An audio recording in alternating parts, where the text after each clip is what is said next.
অর্জুন গাছ একা ছিল ওই মাঠে। আর্য পুরুষ আভিজাত্যের দম্ভ, নত যেন হলো সব গাছ তার কাছে। এইটুকু শুধু আরম্ভ কাহিনী।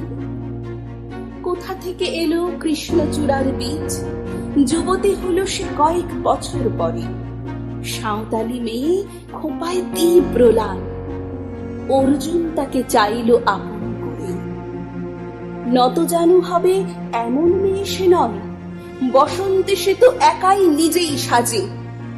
আর্য পুরুষে আসক্তি নেই তার, ব্যস্ত আছে সে ফুল ফোটানোর কাজে।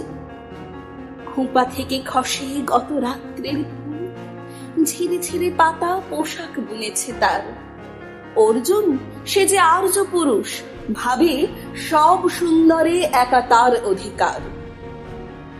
অর্জুন গাছ চেয়ে দেখে দূর থেকে, কৃষ্ণচূড়ার হৃদয় ঝরছে রোজ। রূপ দেখে তার ধাঁধায় দুখানি চোখ, ভাবে কবে পাবে ওই হৃদয়ের খোঁজ। কাহিনী এবার শেষ করি তাড়াতাড়ি। কৃষ্ণচূড়ার জেদখানি বড় বেশি, অভিমান সেও বিকবে না কারো কাছে, বরঞ্চ হবে বন্ধু বা প্রতিবেশী।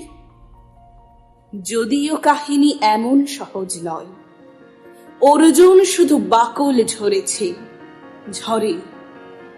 সাঁওতালি মেয়ে রক্ত ঝরাতে জানে, আর্য পুরুষ হার মানে অন্তরে। পরের জন্মে অর্জুন গাছ হয়ে কৃষ্ণচূড়াকে বন্ধুর মতো দেখো। আমাকে চিনতে ভুল করো না হে রিজু, রক্ত ঝরালে বাকল খসিয়ে দেখো।